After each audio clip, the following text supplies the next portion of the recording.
Feeling refreshed after 2 days' rest at the lodge, it was time to embark on the next great phase of my African adventure, a trip to the Serengeti to watch the wildebeest migration, to visit a Maasai village, and to spot wildlife in the Ngorongoro Crater.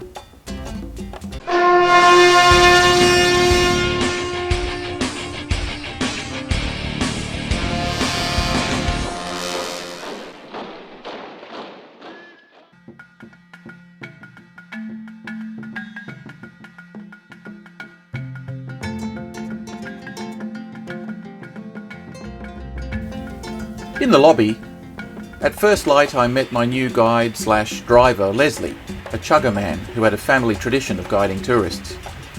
We embarked in our modified Land Cruiser and headed out of Moshi towards Arusha, another regional centre and gateway into the heartland of Tanzania.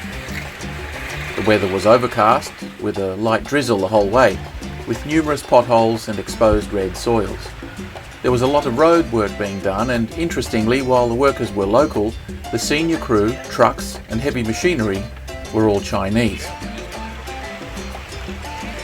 The city of Arusha was substantially bigger and more urban than my arrival town of Moshi, with a number of medium-rise buildings as well as hotels, parks and public buildings, including the official High Commission for War Crimes in Rwanda, as well as offices of the East African Union. Otherwise, the streetscape continued to be one of small-scale vendors, selling cheap household goods, as in Moshi. I noticed there was a stronger Islamic presence here, with a number of women in niqab dress, and notably more men with Muslim headcaps. Also, there was a large number of vehicles and buildings with advertising in Arabic script and symbols. Leslie told me that there was a significant degree of tension, as recently a student from one of the local Islamic schools had committed a mass shooting in Kenya, so the government was cracking down on fundamentalist activity.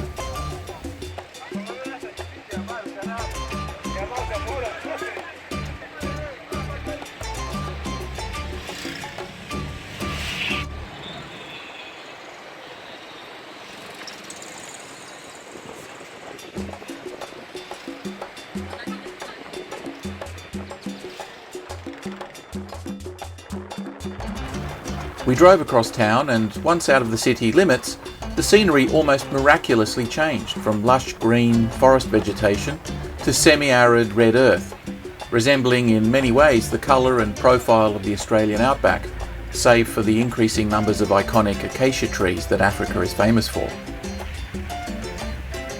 As we continued westward, the number of dwellings became sparser, with the occasional Christian missionary school and the equivalent Islamic madrasas, both targeting the Maasai for conversion, though Leslie informed me that the Maasai had a disdain for all religious systems outside their own cultural heritage.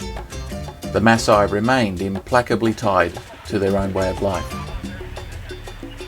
Occasionally we came across a small deserted shack which served as a meeting junction for the various Maasai clansmen, who would occasionally gather to discuss matters of importance and to trade cattle with one another.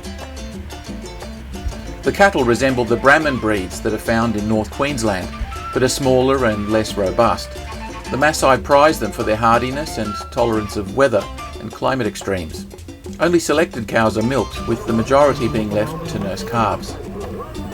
The cow is not sacred to the Maasai, as in India, though it is almost unheard of to slaughter one, except for a wedding or other highly important event, because to the Maasai, the cow is not just a currency, but a status symbol, like a Bentley or a Rolls-Royce.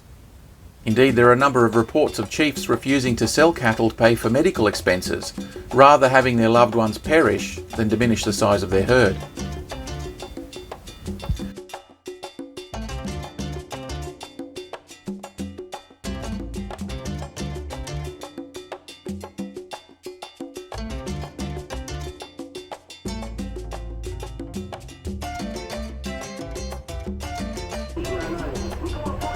We arrived at Lake Manyara National Park an hour and a half after leaving Arusha and pulled over to one of the many local farmers market stalls, purchasing a few of the local red bananas that this region was famous for. The flavour, consistency and aroma was delicious and much like any other banana, except for the local green cooking bananas, which are foul and starchy.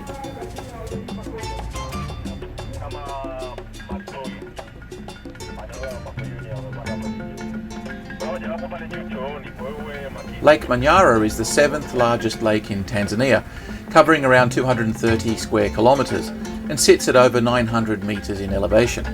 It's a fairly shallow lake, barely over 1 metre in depth at most, and has at times been completely dry.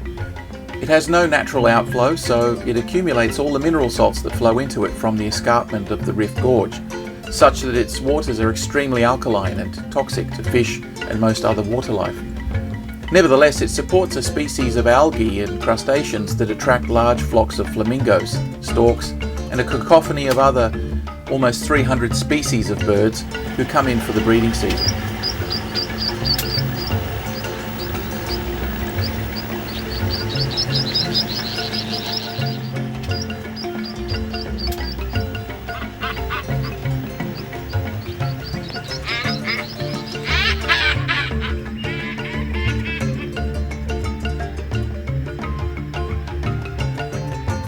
Particularly cute are the cheeky lilac-breasted rollers, who are the local equivalent of thieving seagulls.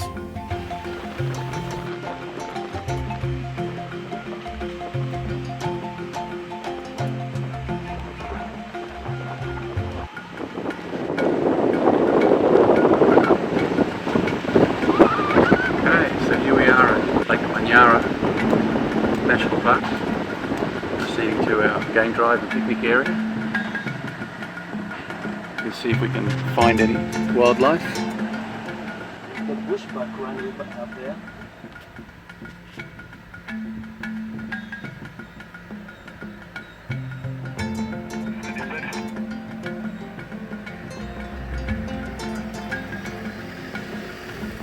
The lake shore is wooded by a fairly narrow strip of acacia, fig, mahogany and baobab forest, giving the unmistakable vista of Africa that is only further enhanced by the sounds of hornbills, chattering monkeys, and the odd low bellow of a tree-climbing lion or trumpeting of an elephant.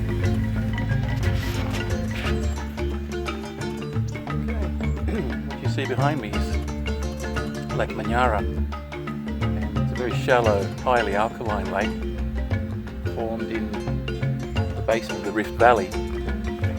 The mountains sides here are basically the edge of the western wall of the Rift Valley in Tanzania, which goes all the way up north through Kenya and into the Middle East. But the waters here are highly alkaline because there's no outlet, which means there aren't any fish or other animals that live there.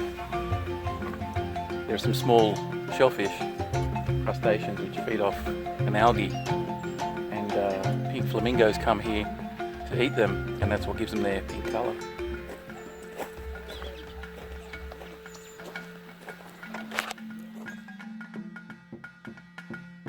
A troop of 50 to 60 olive baboons make the park their home, and it's fairly easy to spot giraffes, zebras and other large herbivores through openings in the scrub.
there was a resident herd of elephants numbering about 20 individuals, just going about their business, enjoying the afternoon, plodding around in a small creek bed.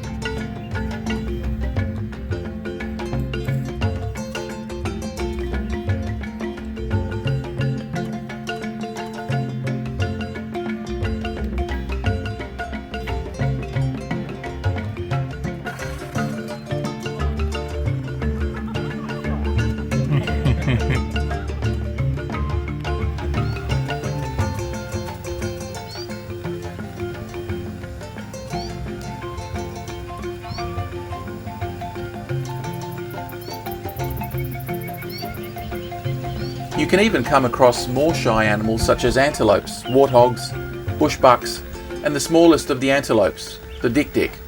Yes, that animal does exist, in case you were giggling at my previous video on Kilimanjaro.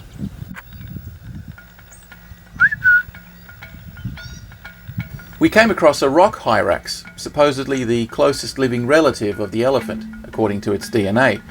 Males lack a scrotum, their testicles remaining in their abdominal cavity, just like elephants and manatees, though I couldn't get a good look to see for myself.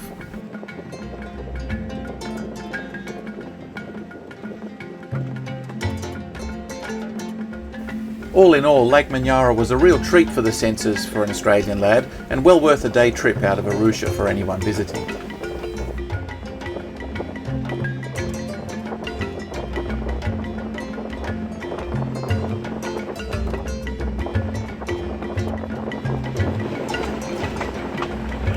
A giraffe on the right, about 20 metres back.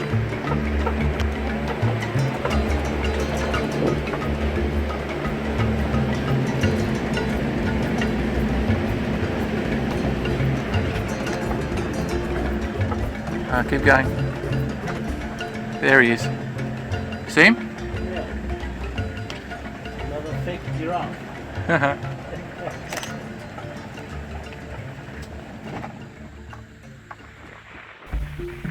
Having had lunch and a pleasant afternoon's game viewing, it was time to head back out onto the road and push west, up onto the escarpment of the Great Rift Valley that so fired my imagination as a boy when I read about fossils of early hominids discovered by the Leakeys, as well as the Laetoli footprints laid down by a family of Australopithecines who were walking over a soft volcanic ash 3.5 million years ago.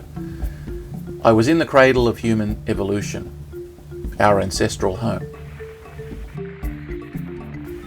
We drove on towards the Karatu district, a hilly, very fertile region with deep red soils, large, lush forests, and subsistence plantations of beans, corn, and sunflowers. The afternoon was warm and pleasant, though a grey haze hung over the landscape, possibly the result of the many roadside rubbish burning piles, too numerous to count. Okay, so this is in the Ngorongoro Highlands, a wattle and daub housing with a thatched roof. Pretty common around these areas. Of course, the soil is volcanic. Good morning. And so the people use this sort of red volcanic dust to daub their wooden houses with. There was no sign of electricity supply, and water was drawn from communal wells. It was a scene of extreme poverty, with no sanitation outside of small squat latrines in makeshift outhouses. We finally arrived at the campsite on the outskirts of the Karatu forest, which I was told was still situated within the Ngorongoro Conservation Area, that although it allowed human activity such as farming, forbade any permanent dwellings. Okay, so first day of safari, we've arrived for dinner and our first night at Karatu, which is the centre for the Iraq people, and this is my little tent. I'm a VIP, because if you look inside, I've got a big king-size bed with my stuff in here. If you go out the back, can't see very well, but I've got a little shower, a little toilet, and a wash basin. So feels quite nice, like Lawrence of Arabia in Africa. At night time in the hills here, we're just outside the border of Ngorongoro Crater National Park, and apparently up in the hills here at night you can sometimes hear elephants, hyenas and other creatures. So just off to that side there is the mess tent. Straight ahead is the kitchen, and right in front of us is a little bonfire area which we should be enjoying tonight. So I'll have a bit of a shower and relax for the evening. As evening set in, a chill was in the air, so warm clothing was necessary. And as the night set in, I heard an occasional hyena call in the distance, reminding me I was a long way from home.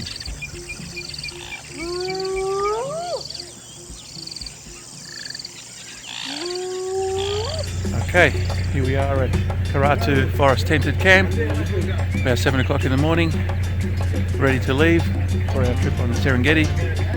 Last night I slept really well. It was a lovely comfortable bed, had a nice campfire, sitting around telling stories, and we heard some hyenas out in the Ngorongoro forest, which is just behind us. So we're actually not far from the crater, but we're not going to go there today, we're going to go there tomorrow. So yeah, it was my first taste of African night sounds. Nothing really loud next to the village, but while we were having dinner, some really cool hyena sounds. Alright, well I'll fill you in later on. Okay. We began an ascent up through virgin rainforest into the Ngorongoro highlands, with the scenery becoming ever more lush and verdant. The whole region is a national park, and we shortly came to the park gate, where we were required to stop, register and pay entry.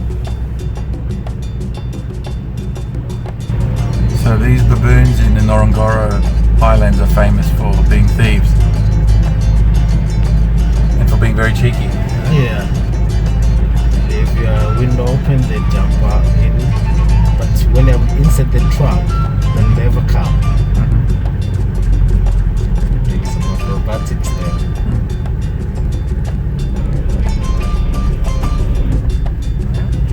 Or is that... It's not the... That is too small to be alpha male. Right, but he tried his luck anyway, yeah? When a group of baboon, the male, the female can mate with the animal in the family. Is that right? Yeah.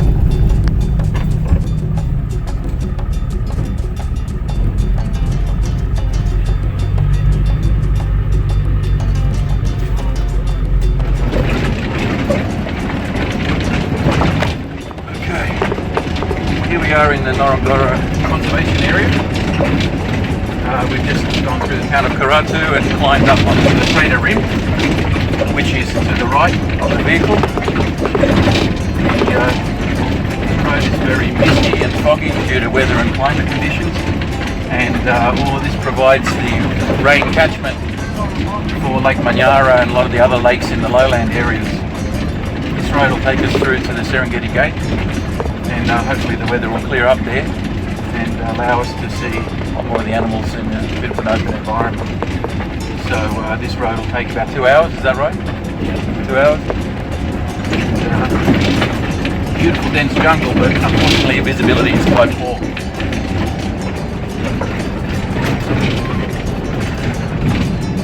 This is my driver Leslie, whose job is to keep his eyes on the road and keep us alive and return home safely.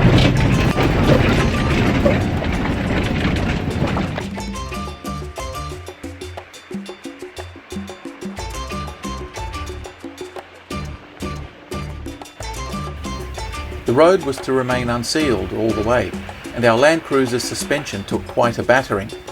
Leslie told me that it was not unusual to have to replace the windscreen and suspension every couple of trips. The ride was rough, but you get used to it after a while, and at least it made for some action that kept things interesting.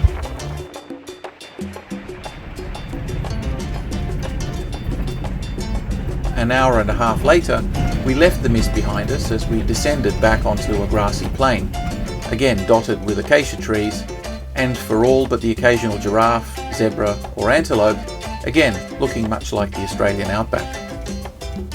In time, we passed a number of Maasai boma, which are probably best described as paternal hamlets. Each is governed by a chief, who has up to 10 wives and numerous children. His adult sons are also expected to reside within the boma with their own wives until they marry their 7th, after which they have a right to establish their own boma. Presently we pulled over in front of one, and close up you could more clearly discern the perimeter fence, which was comprised of interwoven and piled up acacia branches in a type of natural barbed wire system that kept out predators. It was like a prison camp, except that the bad guys were being kept on the outside.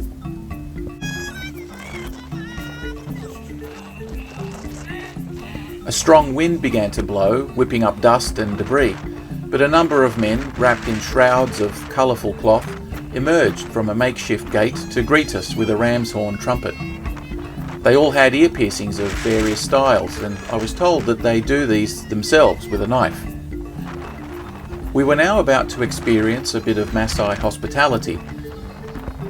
As they lined up single file and began to sing, a large group of women also emerged, draped in colourful robes, ornate beadwork neck plates, earrings and bracelets, some of them carrying babies. While the men performed a conga line, hopping and singing a welcome, the women joined in a chorus of their own.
Some of the men also had small circular scars etched onto their cheekbones, which was a form of masculine adornment.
They then formed a semicircle and the singing became more intense, whereupon the men took turns jumping and thrusting their mahogany war clubs and staves into the air.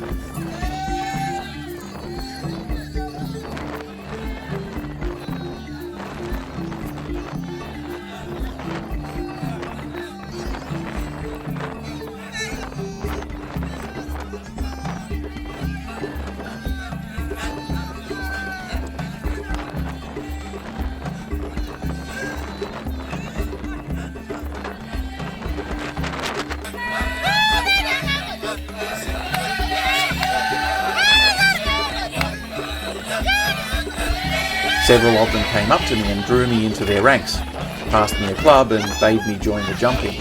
It was a thrill to be finally not just witnessing, but participating in the iconic jumping dance, like a Maasai warrior. For me, this simple moment on the dusty plains of Tanzania fulfilled another boyhood dream.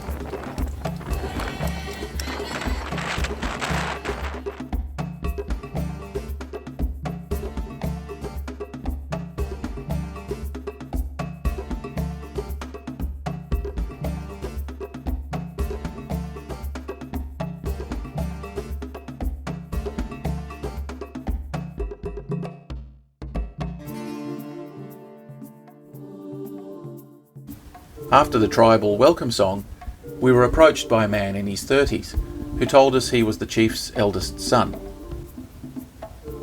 We walked into the dusty compound, which had a central corral staked off by posts and was ringed by small round dirt hovels, no higher than 1.5 meters, constructed from a skeleton of fallen branches and lined with whatever debris and detritus they could line and seal it with. I was told that each hovel belonged to one wife, in which she lived with her children. She, and not her husband, was solely responsible for the building and maintenance of it. Internally, it was of a snail shell design. Entering through the small vestibule, you wound your way around to see the cramped parental cot juxtaposed to the children's, with a smouldering fire in the centre. There was no ventilation, making for a smoky life inside the home, nor was there any light, save for the few streaks entering from the badly sealed exterior. If it rained, you would easily be soaked through. It depends on the grass. If the grass are not around in the place, we're moving to the next place to find enough grass for the cows and water for drinking. And for us, one man has many wives. He can have 10 wives or more than 10 wives. And when you have 10 wives, you need to have 10 houses also. You can have the numbers of your wife houses. So this house, it is belong only to one wife. My father is the chief of this village and he has 10 wives. The other resting of the houses, they belong to the son of the chief, which they got married, because some of us, we got married. So we bring the wives of us to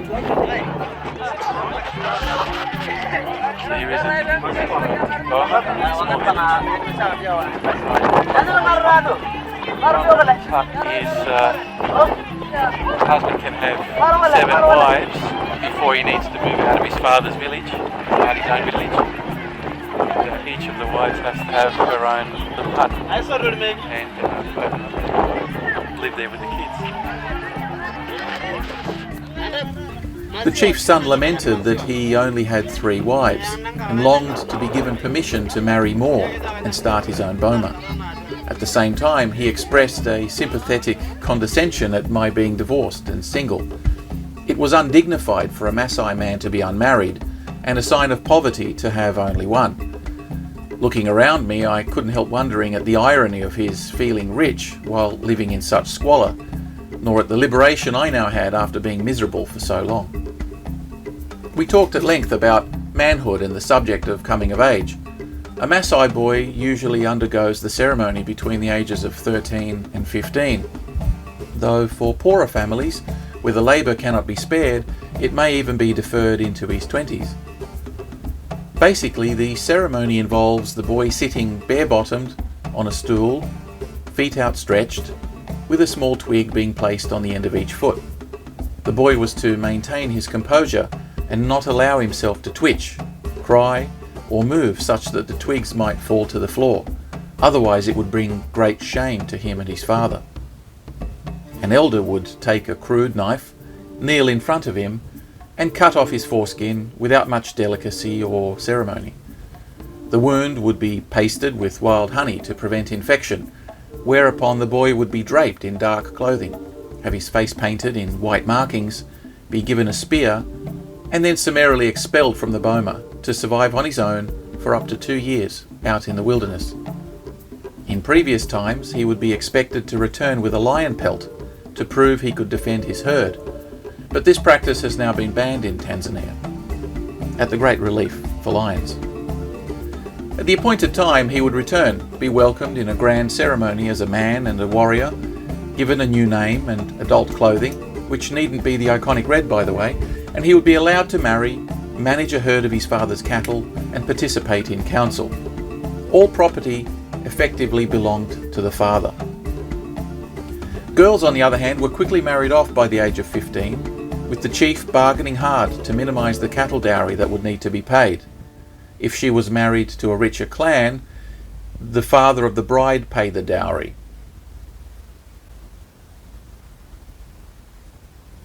Our guide took us back around to the corral, where I made the iconic observation that the cattle were in the central, most secure location, while the wives and children were near the more dangerous perimeter edge, where wild animals might find a way in. When I queried why they wouldn't put their wives and children in the centre and the cattle on the perimeter, he looked at me like I was a moron. Clearly the cattle were their most valuable assets. I noticed a Maasai mother carrying a pail of milk, and though my medical mind tried to restrain my impulsiveness, I couldn't help asking if I could try some. Legends of Maasai warriors living solely on meat and milk were too strong to resist, trying what I imagined must be sweet and creamy nourishment. But it was just milk, the same as you and I drink at home. I brushed off any nagging fears of botulism, parasites and diseases, and left it in the lap of the gods.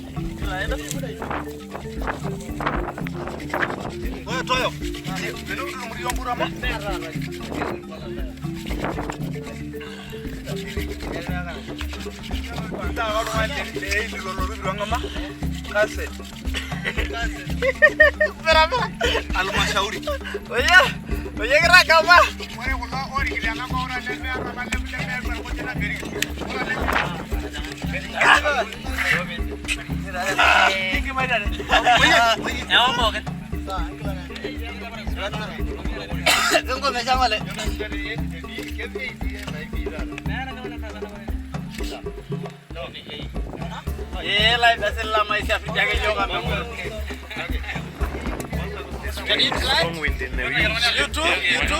Try. Try.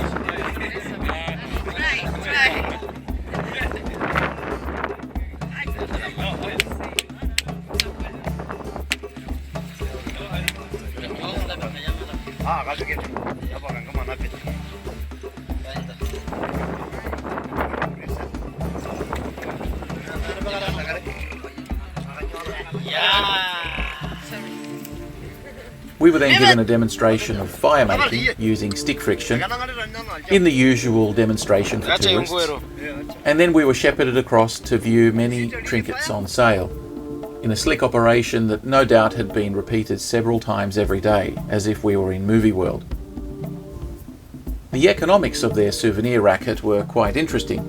Each woman had a small stand with intricate beadwork bracelets, necklaces and earrings that she had made, along with the usual Afro wood carvings and other knickknacks that were obviously not local.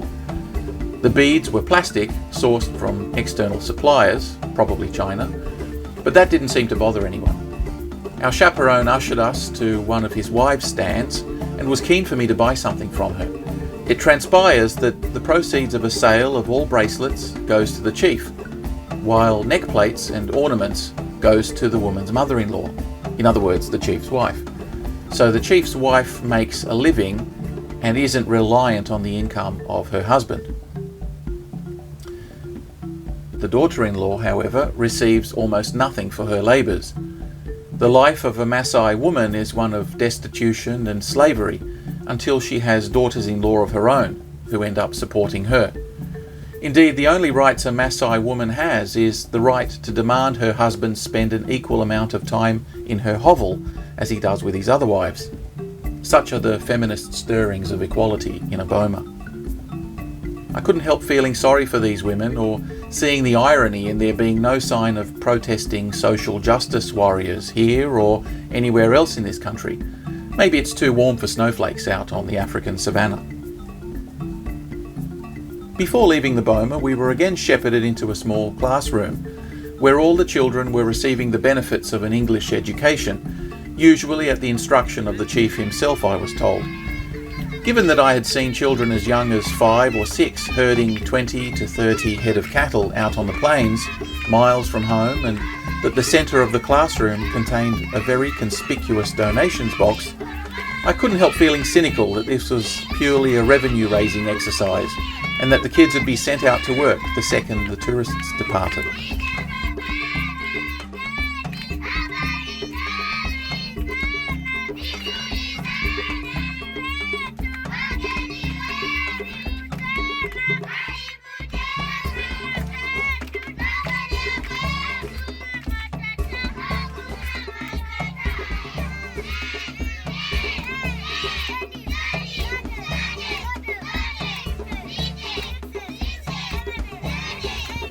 At length we departed the boma and headed out towards the deeper Serengeti, where we often came across pairs of post-circumcision boy exiles out on the plains, who tended to congregate and beg for food at the roadside. Passing tourists were a lucrative target, and far easier to wrestle than a lion or hyena for a meal. They were always cheerful and friendly, and certainly made short work of the snack bars I gave them. It made me think about my own son, and how easy our kids have it back home. Okay, these are young Maasai boys who've just gone through their circumcision ceremony. Don't know why they're so happy, but they're supposed to wear this black and white face paint for at least 3 months or so. And once their healing time is completed, the elders wash them and allow them to go back to their normal clothing and colours. After an hour or so, we arrived at a huge granite outcrop called a kopje, which was where the Serengeti National Park entry was situated. Leslie arranged for us to have some lunch there, which was a well-appointed picnic site, and then he went off to arrange registration for our entry into the park. There were many colourful birds and lizards taking advantage of the crumbs and leftovers of tourists. The outcrop was a great vantage point for looking out over the vast plains, which were formed from the ash fallout of the explosion of the Ngorongoro supervolcano 3 million years ago, that blanketed over 20,000 square kilometres, tens of metres high into a flat surface, leaving only the odd kopje protruding, a scene every Disney fan of The Lion King would recognise. And yes, lions do use them to spot prey.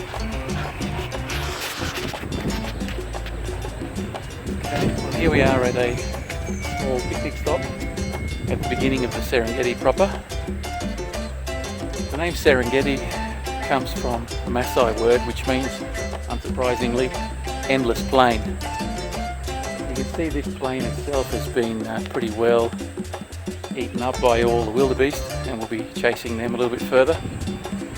But the plains are still quite populous with antelope, such as Grant's gazelle and Thompson's gazelle. So we've also seen plenty of ostriches along the way, and we'll be driving into the heartland of the Serengeti and hopefully catch the tail end of the wildebeest.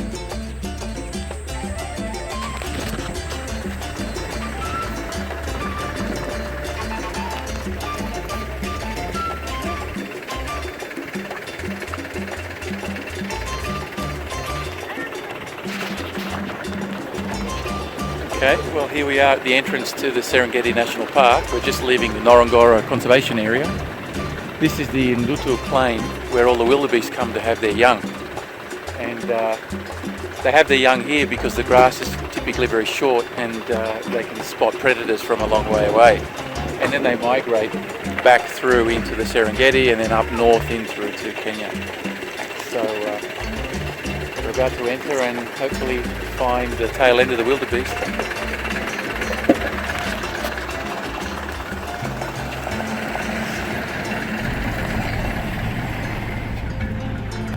There's Boomba.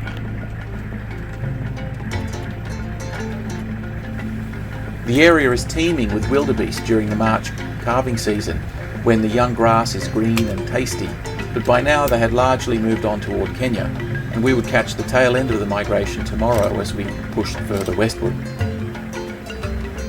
Moving on, we drove for a further 2 hours, and in the late afternoon sun, we commenced a game drive which rewarded us with glimpses of cheetah, leopard, elephants, giraffes and lions, as well as the ever-present zebras, secretary birds, antelopes, and Thompson's gazelles.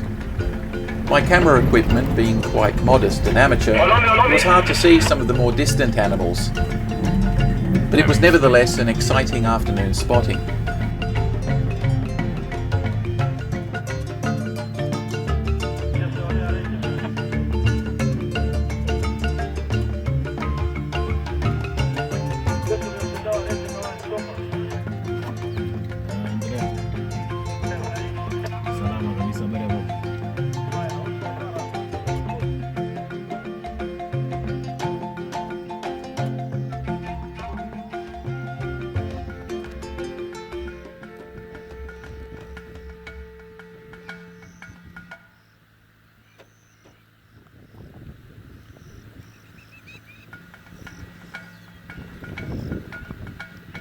So you can see the burn off that they've done here to increase the food supply of new shoots for the gazelles.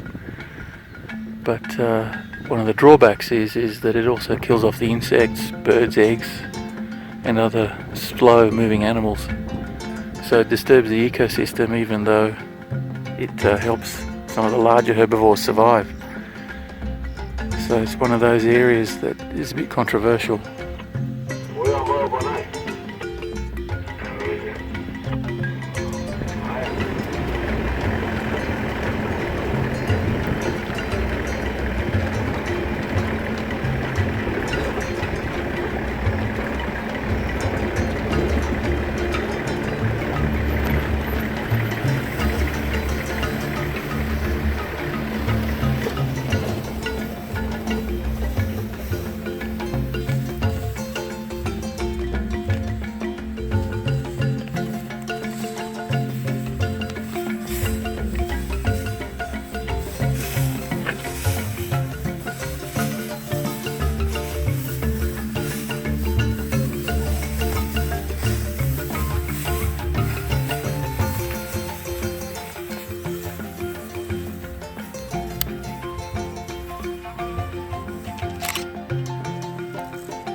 In this tree, a little bit too far for us to see, is a leopard resting. If you see the lowestmost branch on the left, he's just above that on the next heavy branch. But also interesting in this shot is a group of about 2, 4, 6, 8, 10 giraffes all grazing with their heads down.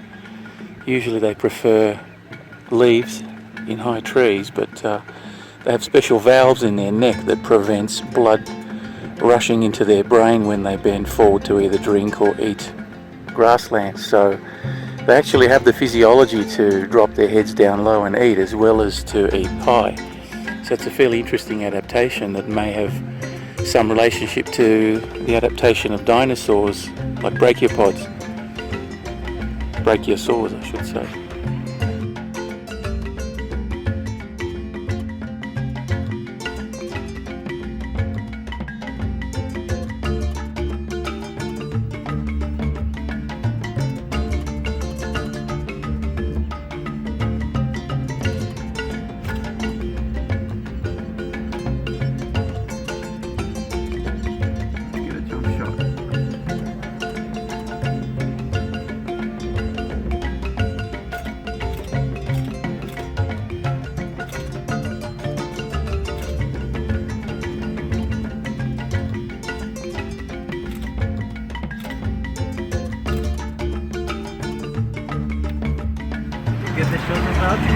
Traffic jam in the middle of the Serengeti in Africa.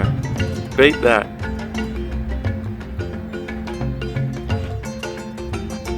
And we thought Sydney was bad.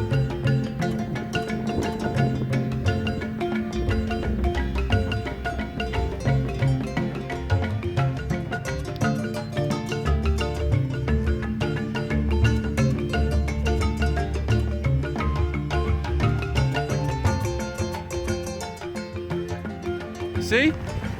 Yeah, that is Dude. the abandoned mongoose. Yeah, okay, man, same shit.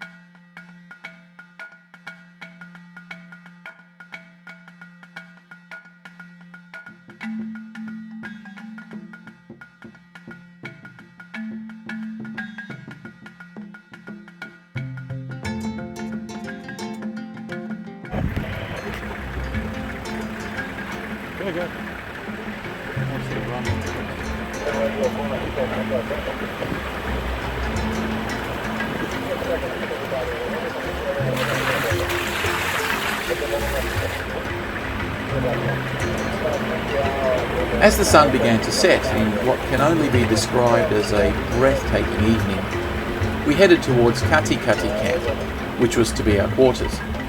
On the way, I spotted a dead puff adder on the side of the trail and insisted we stop to allow me to examine it at length. Leslie looked on in consternation, remarking that my interest in reptiles of all kinds was peculiar, when his other clients only wanted to see the big five. I told him I'd rather see a black mamba or a chameleon than a leopard or a cheetah, to which he just shook his head and called me a crazy Australian. The camp was lovely, with several self-contained tents, similar to the Karatu setup, but somewhat more upmarket. The tent again had its own shower, toilet and conveniences, and was very comfortable. Dinner was served in an elegant dining tent and consisted of a chicken masala, basmati rice and sautéed vegetables. There was a range of beverages, including local beer, which I made it my personal mission to experience. Okay, this is the dining area. As you can see, the tables are quite nicely laid out. There's a bar in there, and part of what we have to do is celebrate with the appropriate beer, as you can see. The campsite was run by a company called Tanganyika Wilderness Company, and there were significantly more guests here than in Karatu. Singles, couples, and even an Italian family of 4. We exchanged stories in front of a glowing campfire and watched the incredible night sky that was everything you would expect from a clear night in darkest Africa. It was still hard to believe I was here. Retiring for the night, we were on strict orders not to take any food into our tent, nor to leave the tent for any time for any reason. It felt like Stalag 13 as guards with Kalashnikovs and searchlights patrolled the camp perimeter all night, while the sounds of hyena and lion filled the stillness. I awoke suddenly around 2 a.m. to the sounds of sniffing outside the tent, just centimetres beyond my head, which got my heart quite racing. It went away after a few minutes, but I slept very lightly from that point onwards. One of the guards told me the next morning it was probably a hyena, but they very rarely break into a tent, and only if there is the smell of food. Lions also don't break in unless they've been taught how to do it by observation of others, and if they do, they must be immediately shot, because they quickly teach this skill, which would cause chaos throughout the tour camp industry.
The morning saw us head off early towards the Grumeti River, one of the 2 major crossing points on the migration.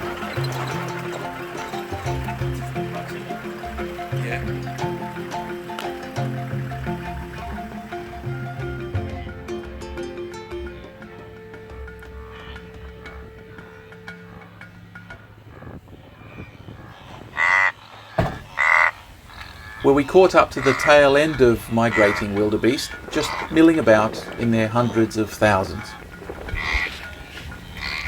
Streams of wildebeest, along with the usual stragglers and circling predators, in no particular hurry to make their way across into Kenya. was an awesome sight, and no description can adequately prepare you for the sights and the sounds of so many migrating animals.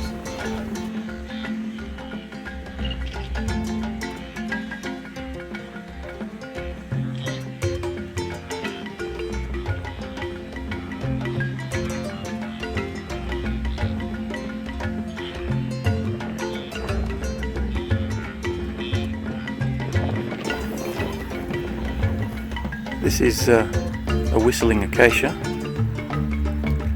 which has these rounded balls that are fairly hollow, in which colonies of ants live. The ants provide protection for the tree. When you tap on them, they tend to come out in defense. You see a few of them walking along here. The reason it's called a whistling acacia is because they're hollow. There you go, you see them all coming out. When the wind blows, they often make a whistling sound. Predatory lions and hyenas patiently lay in wait, while hippos and crocs occupied strategic crossing points along the river, which was framed by bloating corpses of drowned wildebeest, bobbing and banked up in the eddies along the slower flowing currents.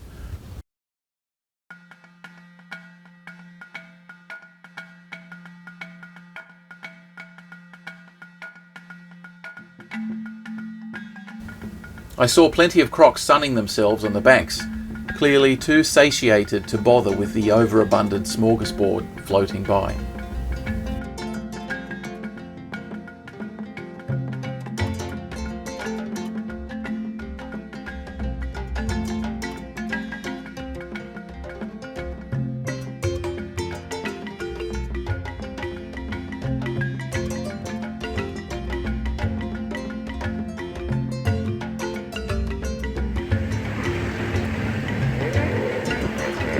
This is the Ngorongoro River in the middle of the Serengeti. You can see there's a bit of a hippo pool here. It's well known as a crocodile haunt because this river feeds into Lake Victoria. Crocodiles have followed it all the way up into the Serengeti, and it's an area where wildebeest get caught quite frequently by crocs.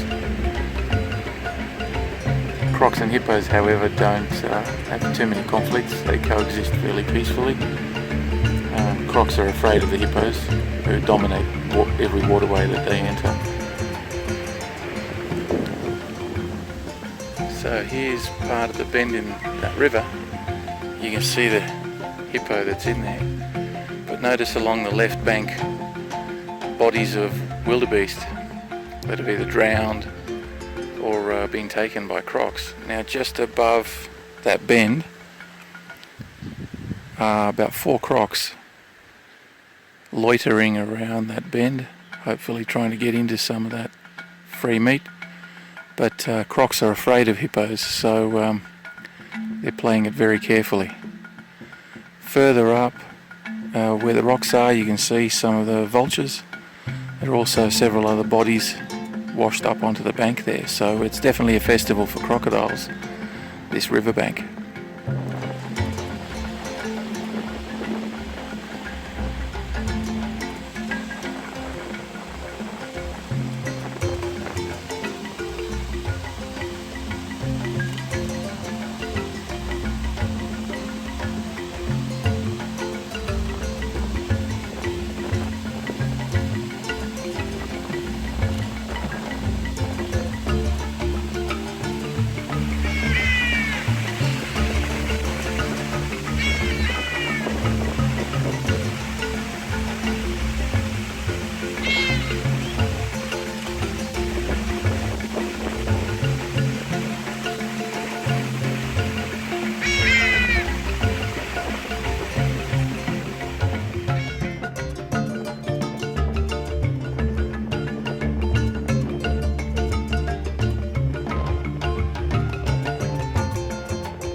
At length we began to make our way back out of the park, pausing at Serenera Visitors Centre for a sandwich, where I was fortunate to observe a number of playful mongooses, a resident family of tame and cheeky rock hyraxes, and a collection of skulls and bones of different savanna animals. After a very long and tiring drive, we then stopped for a late lunch in the warm afternoon sunshine back at Lake Manyara. We pushed on to our next destination, the caldera of the Ngorongoro volcano, which was no longer shrouded in mist and afforded a breathtaking view across almost 9,000 square kilometres of isolated ecosystem, cocooned from the rest of the outside world 1,000 miles down the crater wall from our vantage point on the rim. There was an alkaline lake, similar in composition to Lake Manyara, fed by streams that contained unique species of hippos and 11 of the ever-elusive black rhino, along with resident populations of lions, hartebeest, and numerous other birds and wildlife. Ngorongoro is thought to derive from the Maasai exclamation that means "get out, get out," and takes its rise from the conquest by the Maasai herdsmen over the Hadza and other indigenous tribespeople and their ethnic cleansing from the region hundreds of years ago.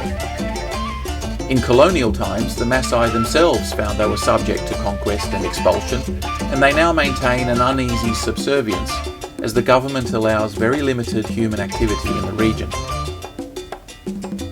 From the viewing platform, we drove around to the eastern side of the crater rim and checked into the Sopa Lodge, a luxurious hotel overlooking the vast Ngorongoro landscape. It was stylish and elegant, with bungalow accommodation, a restaurant and gift centre. Walking to and from my bungalow required an armed escort, as elephants and buffalo frequently wandered into the compound and were known to occasionally attack visitors. Everywhere was the chatter of resident vervet monkeys, and it was another beautiful evening spent with drink in hand, watching the sun go down behind the crater rim. Okay, let's head to my bungalow.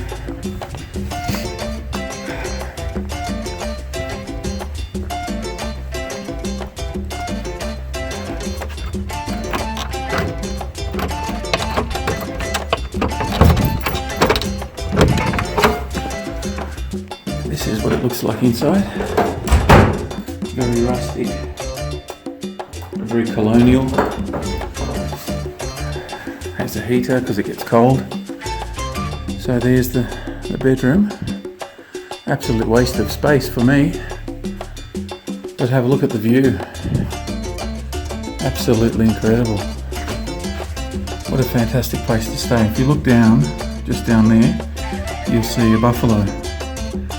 And these aren't the nice Asian water buffaloes, these are the highly aggressive African buffaloes. So at night you actually need an escort back to your room, otherwise you risk getting mauled by one of them and probably killed. But in these tall trees here are vervet monkeys and baboons. Another early start and we were off to do a game drive on the crater floor, which saw all the various tour guides cooperating with one another over their two-way radios in spotting wildlife. Everyone was primarily geared to spot a rhino, and much frantic driving was had on muddy tracks to follow leads. We crisscrossed the entire region, crossing creeks and passing the 30 to 40 other land cruisers who were also frantically searching for any sign of rhino, the only one of the big five I hadn't yet ticked off my list. The weather was inclement, windy and spitting, which I was told was disliked by rhinos, who usually preferred to remain under such conditions, sleeping in the long grass rather than venturing out into the open. It wasn't a total loss, however, as we came across a young male and female lion, lying in the middle of the road, obviously in a mating ritual. The female will usually draw the male away from the pride when she is in heat, in order to prevent him killing her cubs, but this couple just lay around relaxing. At length, the male decided to make his move, but the lioness would have none of his amorous advances this morning, whether due to the inclement weather or perhaps the half a dozen or so four-wheel drives lining up for a free show. The male, thoroughly rebuffed, went for a walk in the tall grass to cool his passions, while the female also walked off, unimpressed by the paparazzi at the roadside.